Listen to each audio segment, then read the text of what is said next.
And greetings, everyone. I'm just going to say off the bat, before I say anything else, that the internet connection where I am has had a few glitches today, so I hope we will not have one of those. They've not been serious ones, but it may mean that we get opportunities to practice patience and equanimity through the session. If at any point you can't hear me clearly, then please let me know. And as much as possible, so that the best way is to put a message in the chat. And equally, I might, this is what happened to me this morning, is everyone on the screen froze. And I might ask, can you still hear me? And this morning they could. So let's hope that even if we have internet issues, that's the worst they'll get. You'll still be able to hear me and see me. I might just have like these beautiful frozen images of you, each in your space. So yeah, I'm very happy to be here. There's something really delightful about the possibility to do something I've always wanted to do, which is to develop the capacity, the power to be in two places at the same time. And so this online teaching has really opened that up for us, as Irene was saying, and being able to spend my evening, your morning with you in San Diego, or you may be further afield. I don't know. It's really, yeah, it's a wonderful opportunity. And I feel often at the beginning of a period of practice and of reflection, there's something really beautiful just to open to that sense of appreciation, or any sense of appreciation that's alive for us. Yeah. The sense of, wow, isn't it beautiful? Isn't it precious? Yeah. That we can come together in this way, yeah, from our various locations to practice together and to explore the teachings together. Two things that we'll be doing today. So the theme of our session is equanimity, and yeah, for myself, I find it an aspect of the practice that's kind of always relevant. Yeah, it's always relevant. And I will say more about it later on, but kind of the way I've structured the session today, which I understand is also often the way these sessions are structured when other teachers come, is that we'll begin with a meditation together, and then I'll flow on from the meditation to some Dharma reflections, to a talk, and then we'll have time for some dialogue, for some questions and responses, to really kind of bring the teachings and the practice alive, yeah, through the shared abundance of the wisdom that is here, yeah, in any community that comes together. So yeah, that's kind of the framework. And unless there's any questions at this point, I would suggest that we flow into meditating together. And kind of actually beginning straight away, I'm going to say now. So, we might not be in our meditation posture yet, but we can already bring the interest as we settle into our posture. And I really want to invite you to bring interest to the body and the posture as you settle into the practice. So, yeah, noticing how the body is right now, and then what would be a supportive posture? What would be a supportive posture?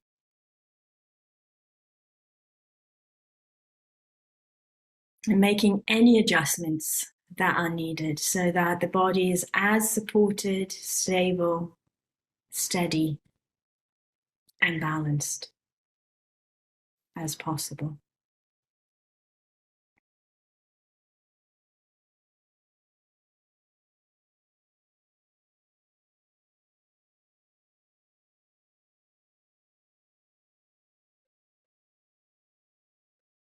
So as we check in and attune to the posture,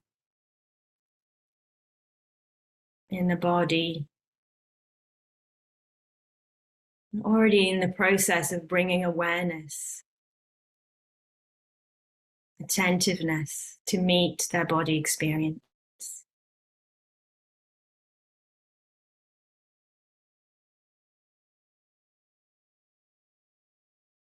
And it can be helpful to invite the awareness more fully and more deeply into the body.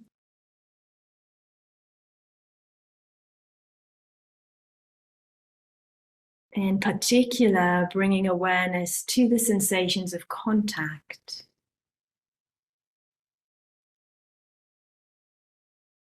between the body and that which supports the body. So the body and the seat, the body and the ground.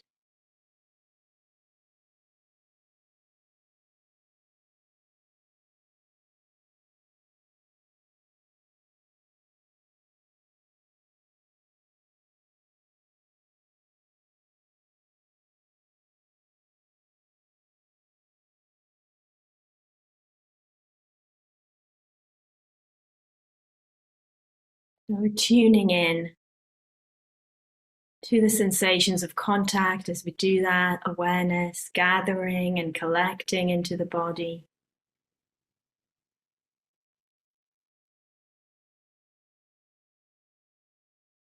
Settling into the body.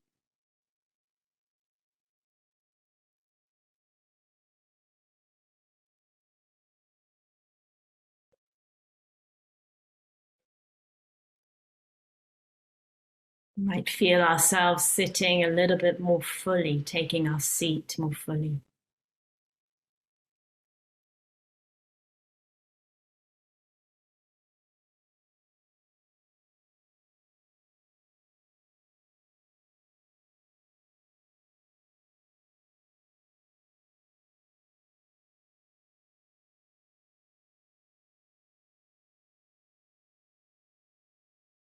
So gathering and collecting the awareness and the attention with the sensations of contact.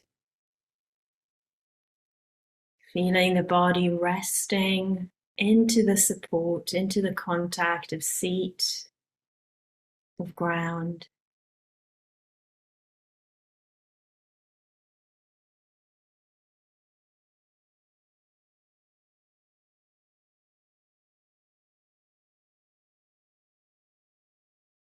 And then gently, in your own time and pace, inviting the awareness to open out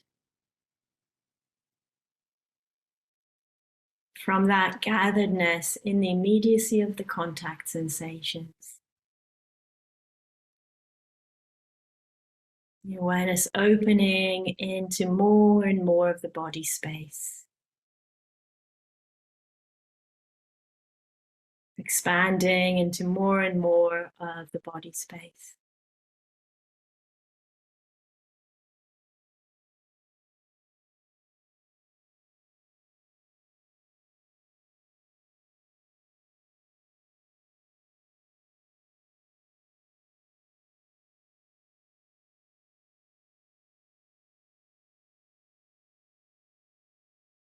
Just like a tree kind of rises up from the rootedness in the earth, so awareness rises up from the rootedness in the contact sensations, opens out into the whole body.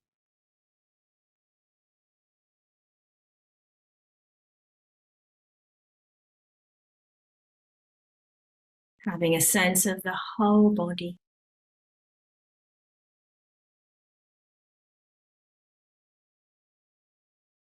Whole body sitting here.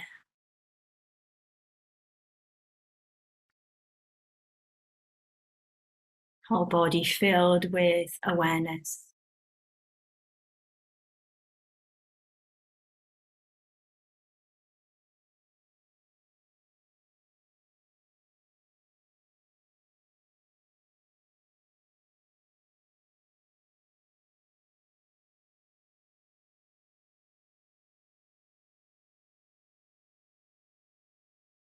And into this body space, gently going to drop in this intention, remembering the intention that practice is an act of kindness.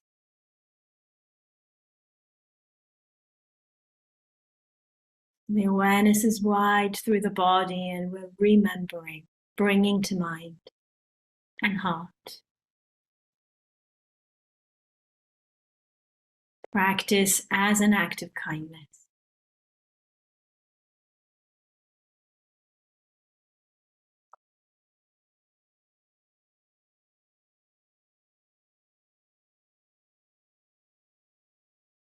Letting that intention of kindness resonate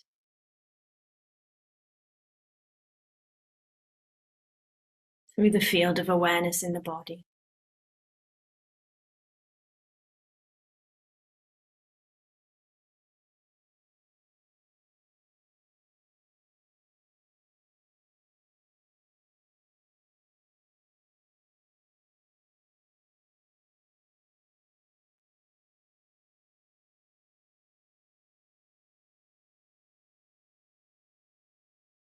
So awareness is open and wide through the whole body. And we're going to open it, to stretch it, to allow it to expand a little bit further. We're actually opening awareness through the body, but we're opening it to the field of sound, of hearing.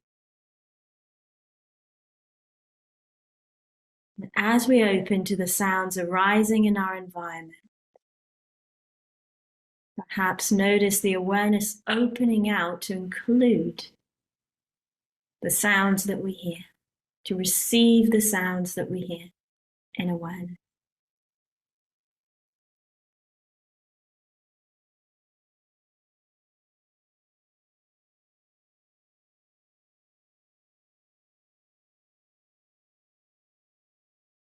You can play with stretching the awareness out, inviting it to expand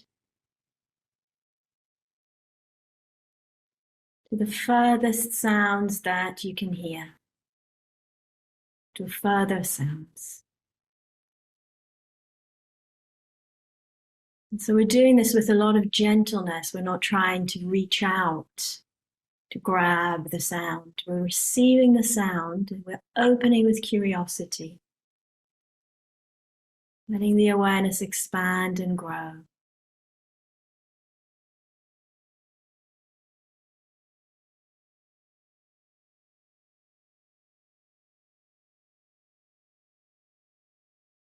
Receive the furthest sounds in our environment.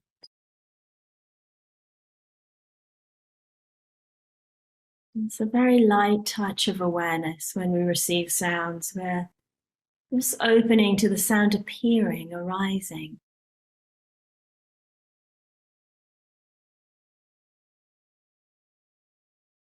We're allowing it to be known as it moves through awareness. It might do that fairly quickly, or maybe a sound that lasts for longer or ebbs and flows for a while. We're interested to open to its appearance, its movement, and change. And also to the moments when it disappears, when it passes from awareness, when it's no longer known.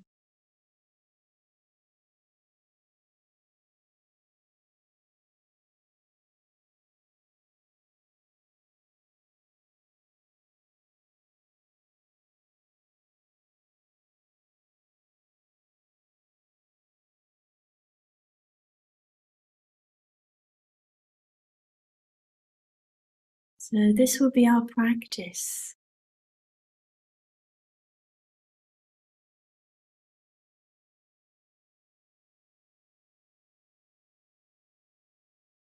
We're going to keep opening the awareness. It has a tendency to shrink, to contract, to get smaller. We gently open it out and expand it. As vast and expansive as the furthest sound that we can hear. And we rest into the awareness, receiving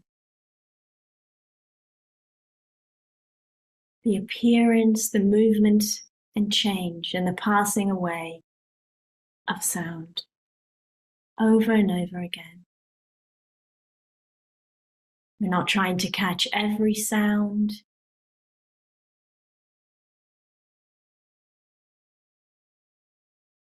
And we're also not getting contracted, focused too closely on the sound. We're staying wide, open, vast. As the sounds appear and pass through and pass away.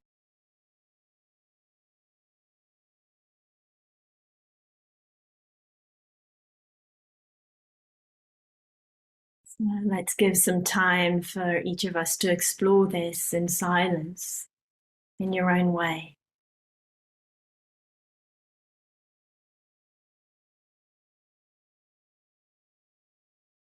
Keeping the kindness and the curiosity alive in the exploration.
Again and again, opening the awareness.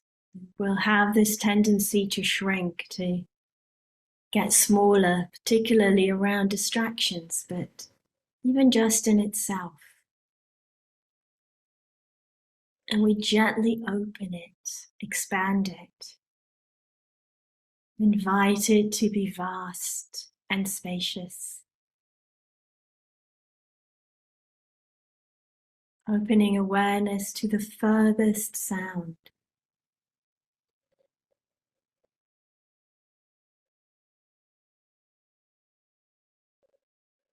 Resting into that vastness as we receive the sounds appearing, being known, passing through and passing away. In their own time, in their own way, known in awareness. Held in the vastness, the expansiveness of awareness.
Again and again, opening awareness, letting it expand,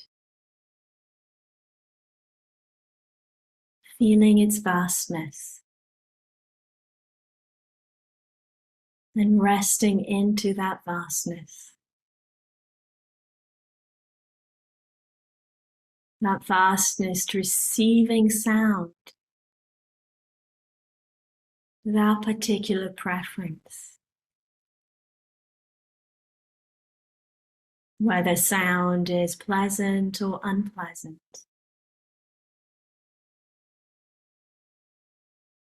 Interesting or uninteresting. Receiving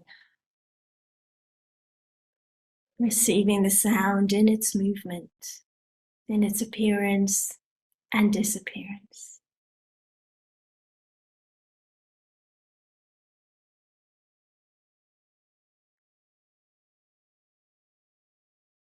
Noticing what happens when we practice in this way.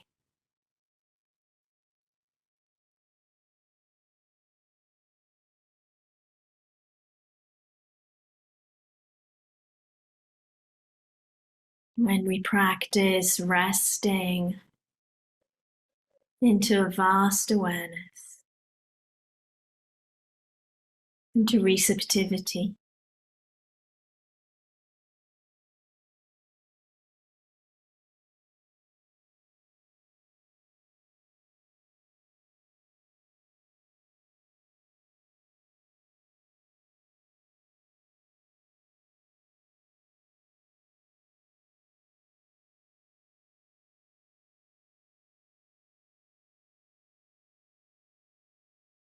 If you wish, you can expand the scope of what you are receptive to.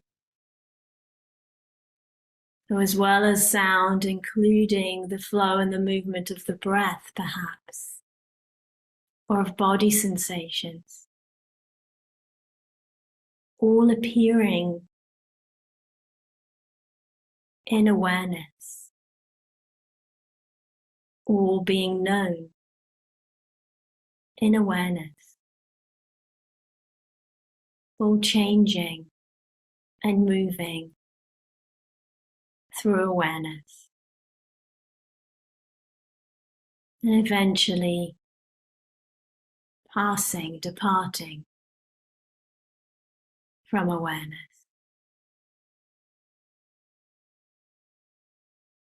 So opening to the richness of experience as we rest into the vastness of awareness, keeping it wide, expansive.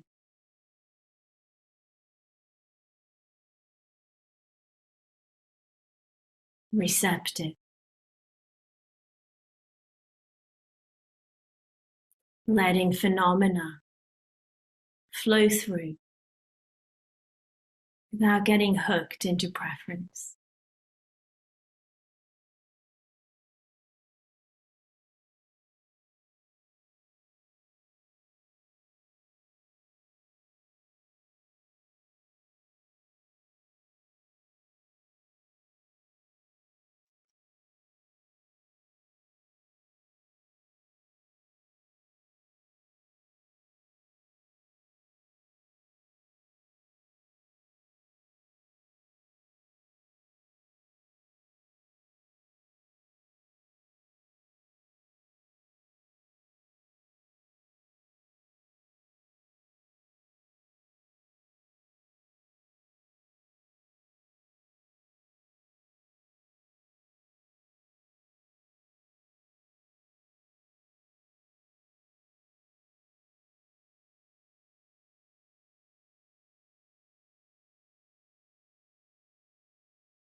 over and over, opening awareness, letting it expand. Resting into the knowing of phenomena, the knowing of appearance, of sound, of breath, of body, life. As it appears in the vastness of awareness, as it is known as an appearance in the vastness, and as in its time it disappears. Not holding or rejecting anything.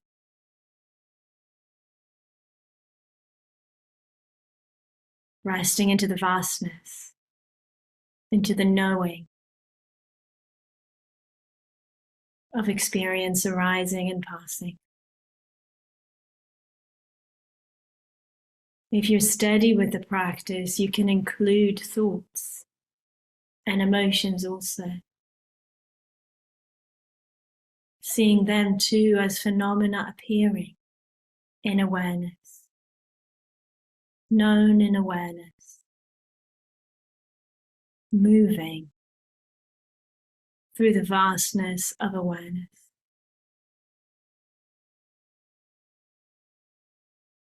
And passing away from that vastness in their time.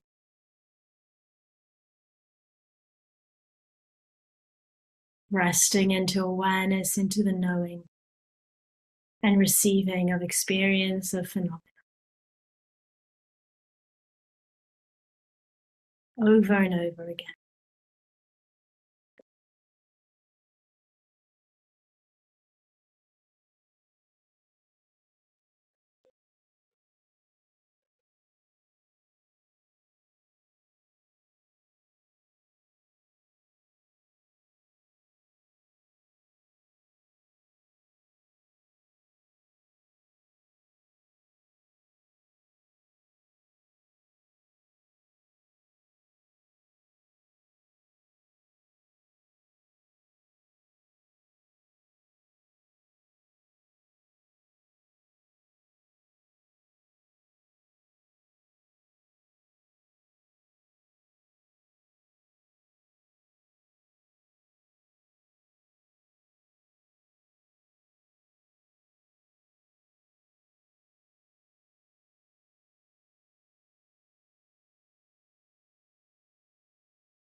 In a few moments, when the bell rings, not rushing,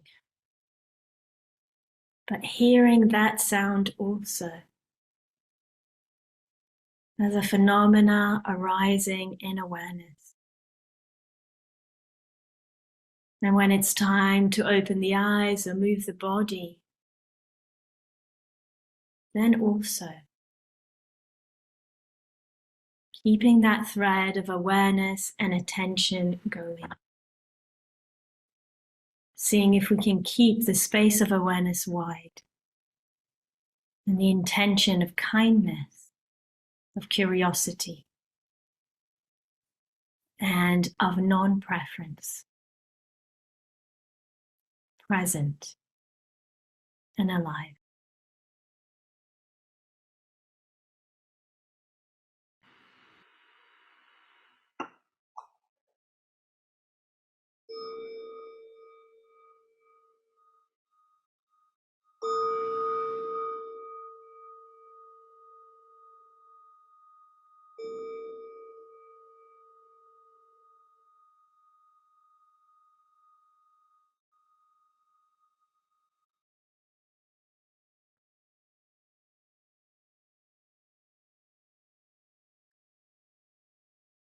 So please take your time.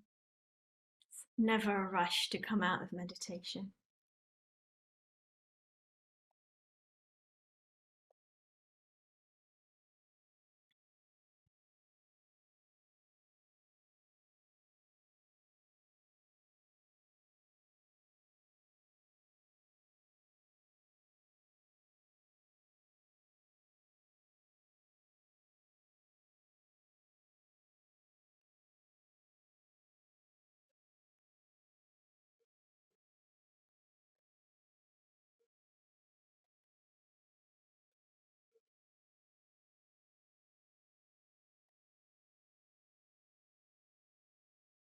So I'd like to share some Dharma reflections and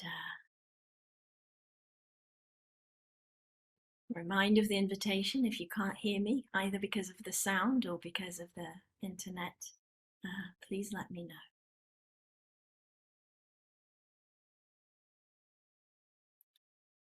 So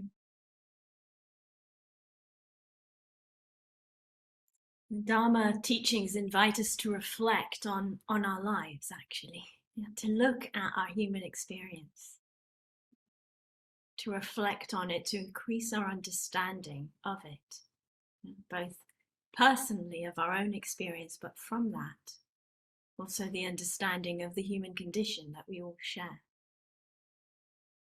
And something that we can see when we look at our lives with open eyes, with interest, with kindness and compassion, we see that our lives include moments of joy, and moments of difficulty, challenge, of sadness. They include ups and downs. They include both pleasant and unpleasant experiences, that which we want and that which we don't want. And I think we don't have to look very far to see that. It was probably apparent in the practice right now. Yeah, you may have noticed. There may have been moments of some ease. There may have been moments of a lot of restlessness or wondering when the bell was finally going to end. Peeking at the screen, is she still there? Yeah. So we notice these, ups and downs, these changes. Just need to reflect on our experience, and see that. So we can say our lives are in a movement. They're not constantly the same. Life is in constant movement. It's not the same. I was doing a speed test before the session to see if my internet was up to this, and you see it just there. You watch that. I don't know if you've ever done that. You watch the numbers, they're going up and down. Even something like the internet speed is not constant. It goes up and down. It changes. It's in movement. And so we can see this in different ways. We can say, actually life is not just pleasant, and equally it's not just unpleasant. It has both. It has that movement between the two, as well as those periods which are neither pleasant or unpleasant. And so Dharma practice really invites us to see this, to see this, because we need to see it. It's not our conditioned way of looking at our experience. It's that invitation to look, to see this with clarity, with interest, and with kindness and compassion. Really important. You may have noticed I keep bringing that in. And so just this invitation to look at our lives and to open to see them in this way, to say, yeah, life is not just pleasant and it's not just unpleasant. That is pretty radical. It's not the human kind of pattern to do. It's pretty radical to have that intention and then to remember to apply it, to remember to look in this way. Isn't our default setting. And when we pay attention, we also start to see what our default settings are, as human body, heart, mind beings. Start to see what our default settings are. We see that there may be these underlying assumptions that are there in experience, actually shaping it, contributing to it. For example, there can be an assumption that we need to get things right. And that getting things right would mean that we only have the pleasant. We get things right, that means we have a life free of the unpleasant. I only got it right. And there's, with that comes the assumption that if, I don't have just the pleasant, I don't just have the ups, I don't just have the joys, but maybe I'm facing some challenge, some difficulty in my life right now, then I'm doing something wrong. Does that make sense to you? Do you see that in your experience? These underlying assumptions. I have to get it right, and getting it right means that everything is just good. And if it's not just good, then I'm doing something wrong. That says something about me. Something wrong with me. And so it's important to see this. In Dharma language, we can say this is one manifestation of ignorance. The root of all suffering. Ignorance. Also sometimes spoken of as confusion or delusion. It's a manifestation of ignorance that colors our lives and shapes our experience, as well as shaping the world that we live in. Because there's such a drive to get the pleasant and only the pleasant. And often that results in the opposite of well-being for ourselves and for others.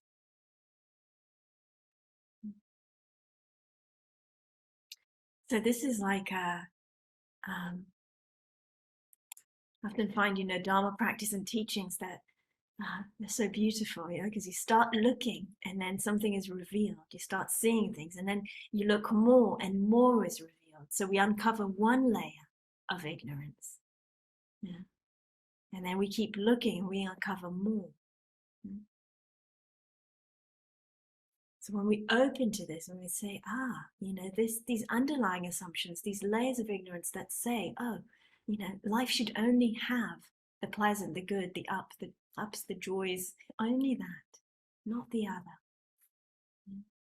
When we bring interest to that, then more layers of ignorance are revealed. More layers of ignorance are revealed, and we're interested in ignorance, not as some kind of self-improvement project. We're interested in ignorance because, as I said, it's the crucial root of suffering. It's the crucial building block of suffering for ourselves and for others. So we want to know, when it's around. We want to know when it's around. So something else that is revealed, another manifestation of ignorance that's revealed, is that we tend to project happiness, we tend to project well-being, or ill-being on external things, on objects. I'll get that. And that can include internal experience, but it's an object in the way we're relating to it. When I have that meditation experience, all will be resolved. Yeah. It will all be fixed. I will be free and happy. So we project the happiness and the distress on the object. That job, that house, that relationship, that meditative experience. That, I don't know if you've been following UK news, finally getting rid of this Prime Minister. That will make me happy. Yeah. Project. Yeah. And of course, it doesn't mean that these things have no importance. They're important to say. Yeah. It's not that they don't matter. It's just that layer of ignorance, of delusion, of confusion that attributes the well-being or the ill-being to the thing, to the object. Which means that we don't see that the well-being or the ill-being, well-being or the distress is actually so much shaped by how we are relating to our experience. That's what shapes it towards ill-being or well-being. So we miss this really key aspect. There's an object, and that object may be pleasant or unpleasant, but what shapes our experience towards well-being or ill-being is not just the object, and I would even say not primarily the object. It's in how we relate to it. When we see this, when we open to this, this is a gateway to freedom. This is a gateway to freedom. It's a really key aspect of our experience. The way of relating. I'm going to give some examples in a moment. The way of relating. That's where we have an impact to shape our experience towards well-being or ill-being. And when we don't see that or we forget that, then we continue to be limited by our habits of ignorance, by our habits of reactivity. Get that, fix this, avoid that. Habits of reactivity, getting what we want, trying to get what we want, the pleasurable, and then to make it stay. Sometimes the biggest challenge. Make it stay, or make it stay pleasurable. We can see this really clearly with food, right? Sometimes not a native-born Brit, but very much impacted by the British love of tea. So sometimes there's such that cup of tea, longing for it. And how long does it stay pleasurable? A sip or two, and the mind goes off into something else. So these habits of reactivity, to get what we want, to get the pleasurable, and to maintain it, to keep it, to sustain it. And then they're trying to get rid of what we don't want, of the unpleasant. And then the spacing out, the not seeing, the ignoring, everything in between. So our lives are in the polarities of being reactive to what is pleasant enough so that we'll notice it, or unpleasant enough so that we'll notice it. And we miss out on all that richness in between, all that richness in between. And again, we can see that in our practice. And if we reflect on our practice right now, there may have been moments like that. So we tend to notice the moments of, there's something pleasant here, whether that's an aspect of the practice or a fantasy. And we tend to notice the unpleasant, the mind is wandering, the body's in pain, whatever that is. But we don't notice everything in between, when things are actually often pretty much okay. But they're just not interesting enough. We're caught up in those modalities of reactivity, of pushing away, of trying to get. So remembering this is human. Again, it's not a project of feeling bad about ourselves when we see these things. We're interested to see them, yeah, so that we deepen our understanding. It's human. It's how we are programmed to do that, to go for the pleasant, to push away the unpleasant, to ignore the in-between. It's how we're programmed. But like anything that's programmed, it's not fixed. Yeah? It doesn't have to stay that way. Yeah? Not fixed, not permanent. Yeah? It's changeable. It doesn't have to stay that way. And that's what we do when we practice. We go beyond the habits and patterns of our conditioning. And we kind of develop, cultivate more skillful ways of relating to our experience and more possibilities. More possibilities than just the habit energy, the habit pattern. So I wanna give an example of this. And so I recently had COVID, actually 3 weeks ago. I tested positive 10 days ago. I tested negative, so it's very recent.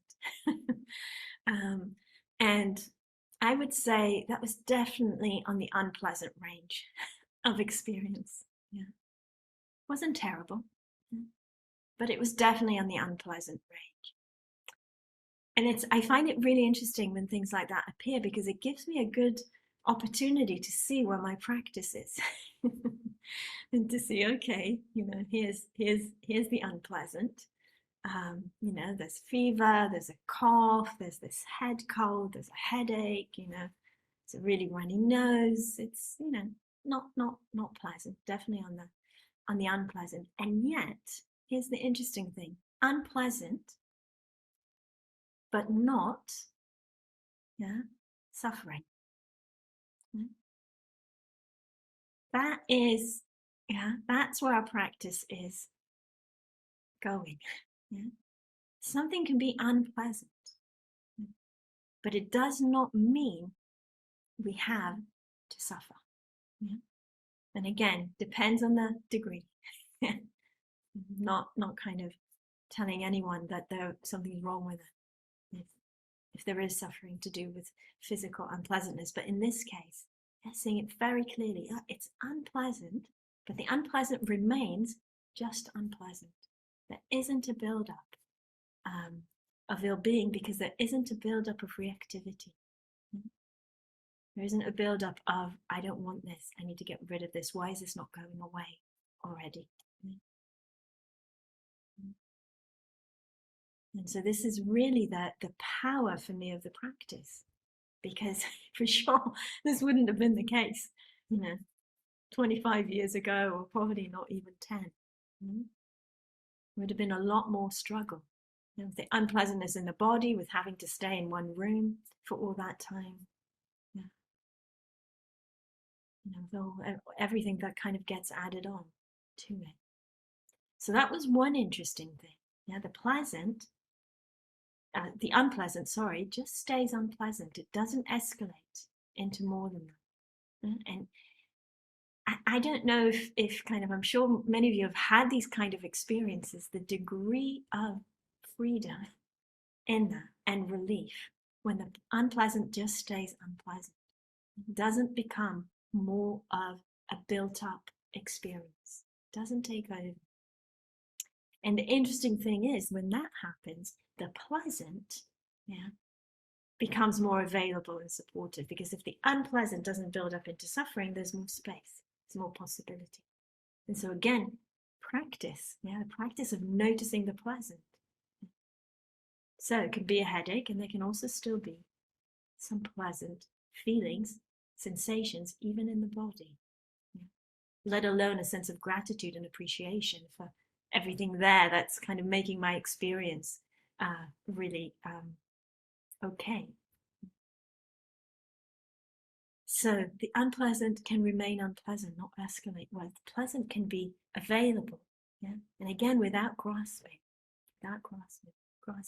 The nourishment can be more available, because if there's pleasant that's available, there's nourishment.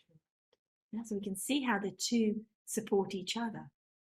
If the unpleasant doesn't escalate into aversion, yeah, there's more space and more possibility. If the pleasant doesn't escalate into grasping, there's more space and more possibility, and more nourishment and more well-being available. Does this make sense to people as an example? Yeah. Yeah. So, you know, for me, like these times, you know, like, yeah, I wouldn't wish COVID on anyone, including myself. I really, you know, would choose very happily not to have it again. I really don't want to have it again. It's not nice. Yeah. And yet, yeah, does not have to be an experience of absolute suffering. In this case, to the degree I had it with the resources I had. Doesn't need to be an experience of absolute suffering. I was just thinking about another aspect of that, and this ties into equanimity, yeah, which is the theme of today. And you may have been wondering, where is equanimity? You're supposed to talk about Uppekha. Where is it? Yeah.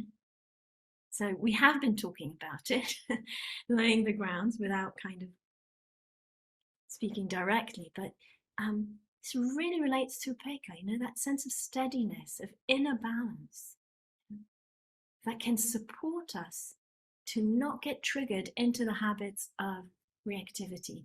And when we don't get triggered into our habits of reactivity, we're also cultivating Uppekha, we're cultivating equanimity further. And today I had another kind of the same situation of having COVID. So I got COVID 2.5 days before I was in Finland, because I was supposed to be teaching a trekking retreat in Finnish Lapland, you know, all the way up in the Arctic Circle in June. Yeah, there's 24-hour a day sunlight. It doesn't get dark. It's fantastic. It's beautiful. You can tell. I really love it up there, and I haven't been there for 4 years because of the pandemic. And I was so looking forward to it. Yeah, so looking forward to it. Yeah, that immersion to teach the trekking, and then 2.5 days before I get sick. Yeah. So instead of going on a trekking retreat, I'm in a 1-bedroom apartment in Helsinki for that time, feeling very fortunate. But the interesting thing I was reflecting on today, as you can tell, I love that retreat. I really wanted to do it, and I don't know when I'll do it again. And yet that, again, the Uppekha that's cultivated, it feels like, yeah, I would love to do it. I would have loved to have been there. But there isn't really a down because it didn't happen. Yeah. It's just like, okay, it just didn't happen. It just didn't happen. Causes and conditions came together. Didn't happen. And it's not even something that I need to convince myself of. Yeah. It's just a fruit of the practice. So hopefully those two examples are helpful to people. So this, you know, Uppekha, the equanimity, the steadiness, the inner balance, really supports us to meet the ups and downs, the pleasures and the pains of our lives. Yeah? With stability, but also with sensitivity. Sensitivity is really important here. Yeah? Uppekha is not an insensitive quality. Equanimity is not insensitive. It's got sensitivity with it. It actually invites us to cultivate more intimacy with our experience, as well as more spaciousness and responsiveness. And how we meet our experience in the fullness of its range. Yeah? The unpleasant in its range, yeah, from unbearable to just a little niggle. Yeah? The pleasant, yeah, from the blissful to the kind of nice. Yeah? And then the whole range of our experience in between those two. Cultivating intimacy, cultivating spaciousness, and also the responsiveness to meet the experience in the fullness of the range. And I've been kind of singing the phrases of the in-betweens, right? The not pleasant and the not unpleasant, because, you know, there's so much possibility there. Again, if you're sick, yeah, even just a cold, yeah, suddenly the possibility to pay attention and to hold in attention something that feels not unpleasant. It doesn't have to be all the way to the pleasant, but just being able to bring attention and sustain it with something that feels not unpleasant, neutral. That's huge, right? Can you imagine that? Do you know that in your experience? You must do. But we can do that. I might have a headache, and I can pay attention to somewhere in the body that feels not headachy, not painful. When I can do that, that's again a huge gateway to freedom and to non-reactivity. So when we cultivate Uppekha, when we cultivate equanimity, we can cultivate a well-being that is not dependent on the object. Remember, it's not dependent on what happens. It's instead rooted in skillful ways of relating that we're cultivating, that free the heart and mind. Ways of relating like appreciation, ways of relating like compassion, ways of relating like generosity, ways of relating like non-reactivity. These are all skillful, wholesome ways of relating that we can cultivate. And when they are present, there's well-being. There is well-being.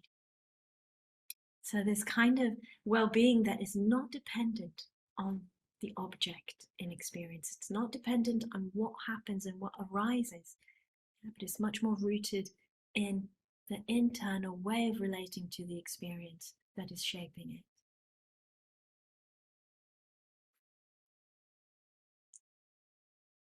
And Upekkha itself, we can see as a way of relating.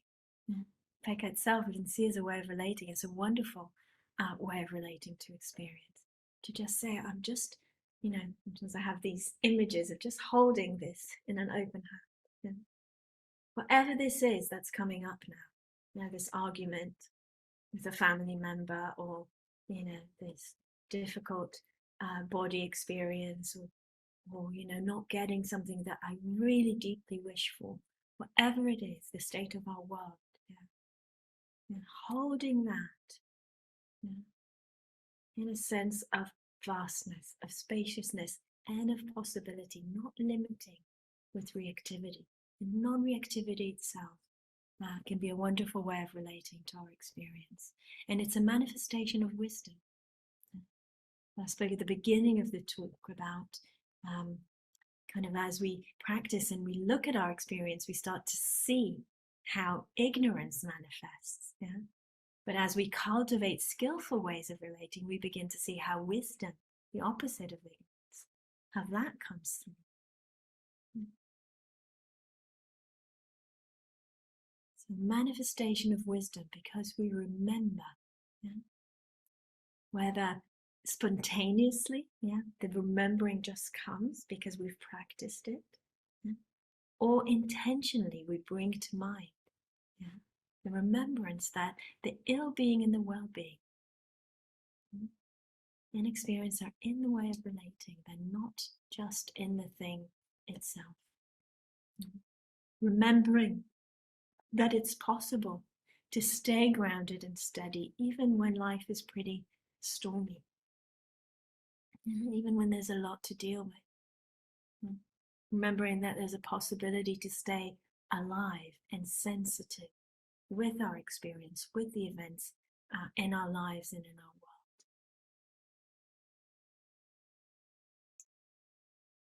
So Uppekha, we can say, is both a byproduct of practice, a fruit of our practice. We develop it. And it's something that we can cultivate intentionally. And we were doing both in the practice that we were doing today. Just that kind of keep opening the vastness of awareness, keep resting into that vastness rather than getting pulled, getting hooked into our reactivity to the objects that appear. That's a cultivation of Uppekha. So we can see how that's a way of cultivating, of nourishing, of nurturing that way of relating, that quality. Upekkha, equanimity. I keep using the Pali.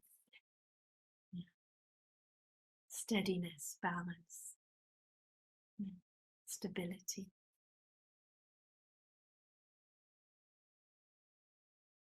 And so we can keep practicing this intentionally, both in our formal practice, but also in how we meet our lives.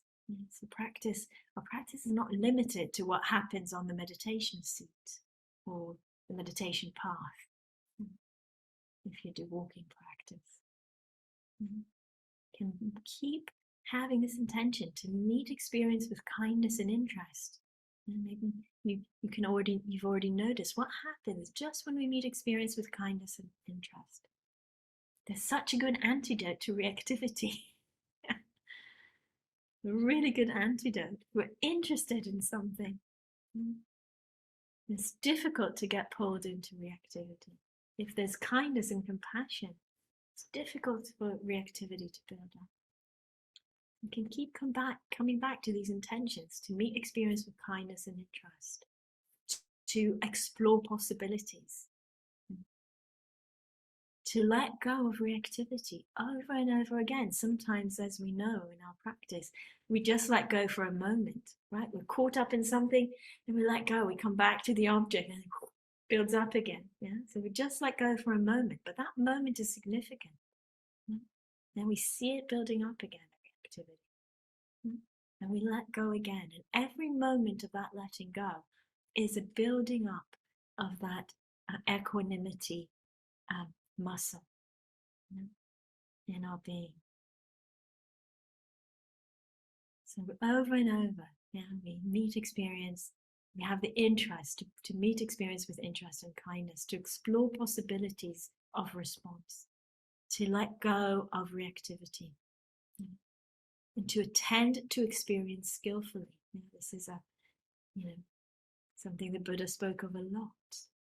Skillful response to our experience, whether internal or in our relationship with others and with the world. And this exploration is such a profound and beautiful way to use our human life.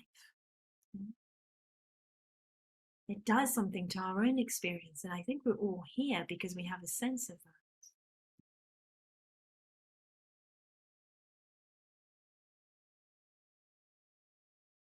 That we're all here because we have a sense of that. It has an impact on our own experience and our own well-being, but it also nourishes something in the world. It has an impact on the world because we are not separate from the world that we live in. So when we cultivate steadiness of heart and mind, when we cultivate non-reactivity, when we cultivate interest and kindness, when we cultivate the capacity to be with a range of experiences rather than just with the extremes, and to stay steady without getting pulled into habits and patterns. All of that impacts the world that we live in. It impacts other beings. And the very fabric of the human condition. We often speak about the human condition, but what is the human condition? It's a bunch of habits that are there because they were repeated by countless human beings over very long periods of time. So when we do our bit to attend to our experience skillfully and to cultivate ways of relating like Uppekha and make a difference, we're making a difference to ourselves and to others and to the world. And I just want to finish with a story that hopefully illustrates this. And it's a story I tend to use in Dharma talks quite a bit, so I apologize if you've heard it before. This was quite some years ago. I think it's 10 years ago. Nathan and I were in Israel at the time. And we had some Palestinian friends that we had met because their 9-year-old daughter had bone cancer and was receiving treatments in an Israeli hospital because the Palestinian health system doesn't have the capacity to deal with most cancer treatments, and certainly for children. So she was receiving treatment in Israel. I always have to say, paid for by the Palestinian government. Sometimes we hear kind of this gets twisted a little bit. And they would have to make their way from their home in Palestine into Israel to the hospital for the treatments. The parents with their 9-year-old daughter, and Palestinians cannot drive. A Palestinian vehicle or Palestinians cannot cross in a vehicle from Israeli occupied Palestine into Israel. Yeah? So they have to cross on foot. Yeah?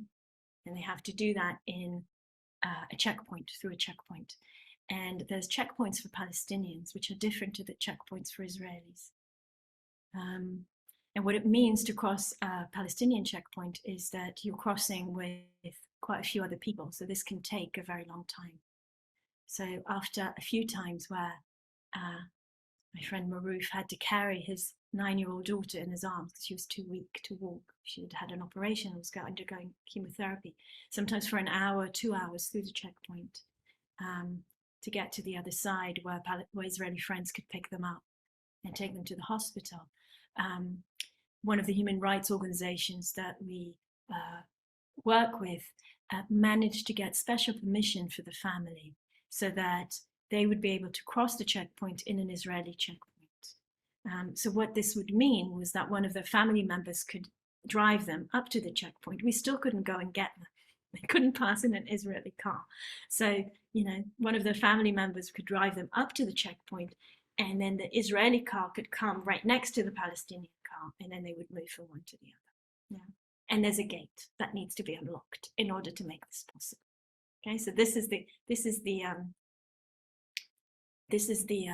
background for the story, and you may already be feeling some reactivity rising, or certainly some strong emotions. Yeah, so it's really helpful, whatever those are. Yeah, whatever those are, to just take a moment to pause and to make space for that. Yeah, not to judge, not to feel I should be feeling this or not. But just to make space. Right? Let's just make space for that. Bring the compassion and the interest to that experience. Give it some space. So on this particular day, which was a Sunday morning, Sunday's the first work day in Israel, beginning of the work week, my partner and I were coming to the checkpoint to pick up our friends. And it was only the second time of this new routine.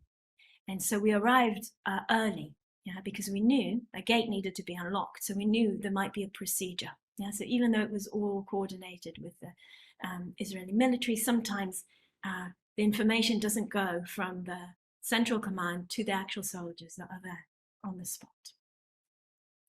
So we arrived half an hour early, and my partner parked the car and stayed in the car, and I walked over to speak to the soldiers because I'm Israeli, he's not, so it's easier. Yeah. And so I walked over to talk to the soldiers, and there were 2 young women soldiers there. Yeah. And Sunday morning, I've been in the Israeli military myself, as have most of my family members and my friends.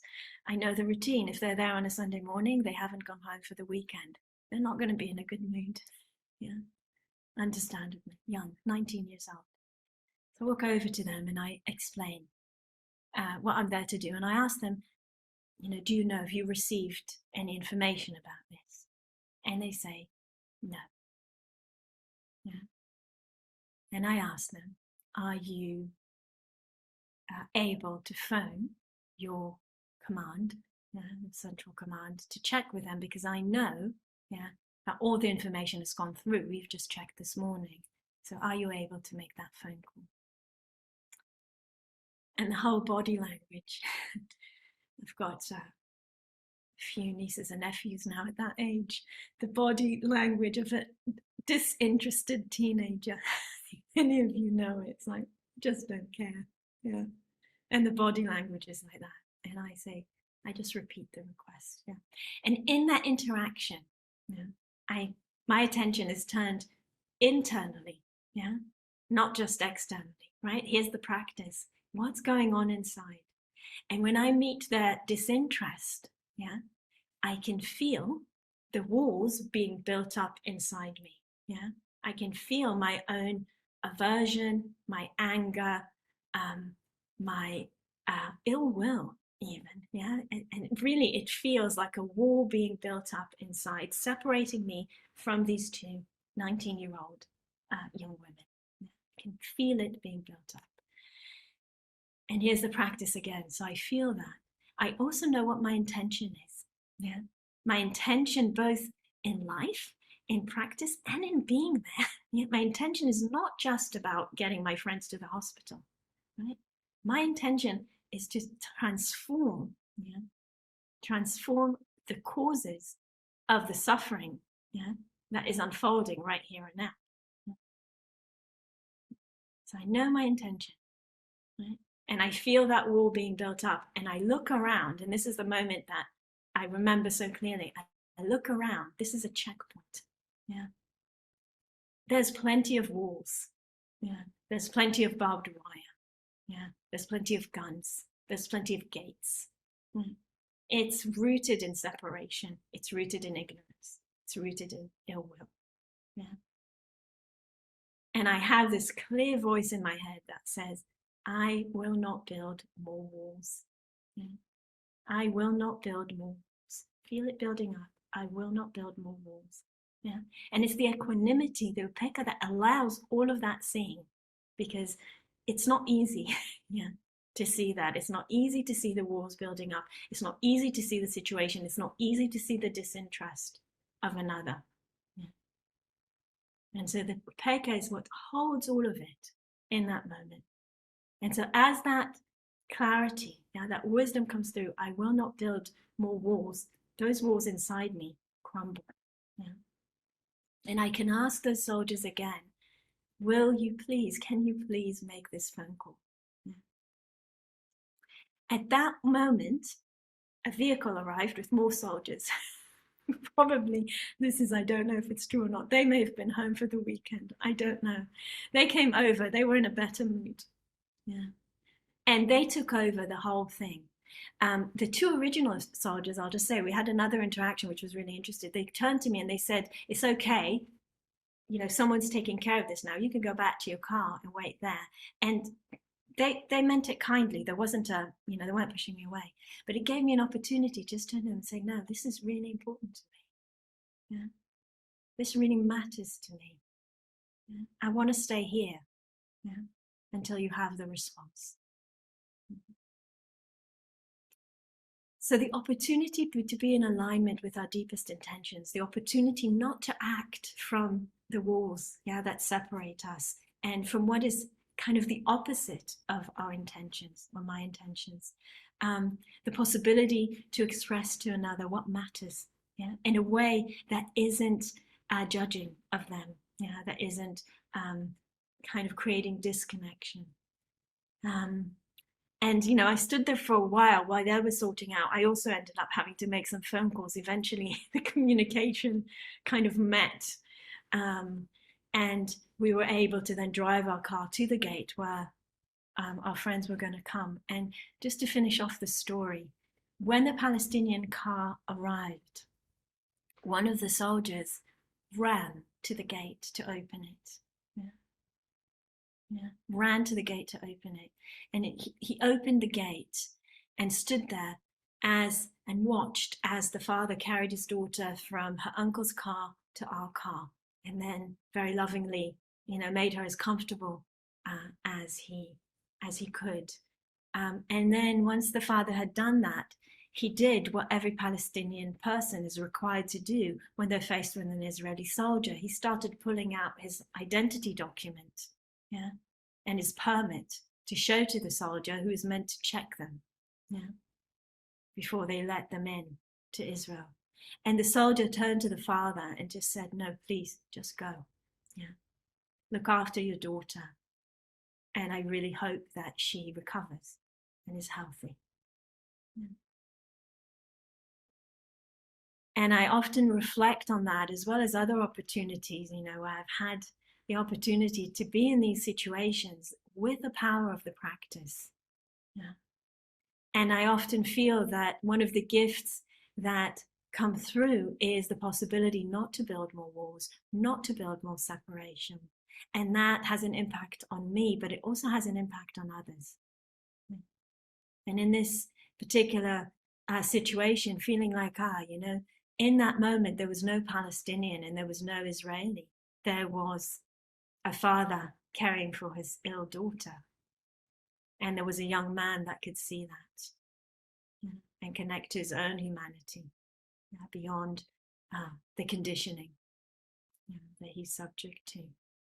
So hopefully, this story illustrates for us the power of our practice, the power particularly of Uppekha as a quality that we nourish that can support us in staying intimate, staying responsive, but having enough space for clarity and for understanding and for appropriate response.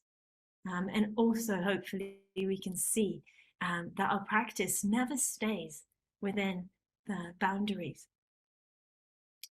the kind of unreal boundaries of this body, heart, and mind, but it carries on and has an impact on others that we come into contact with and on the world that we live in. Yeah. So I think that's what I wanted to share as a reflection.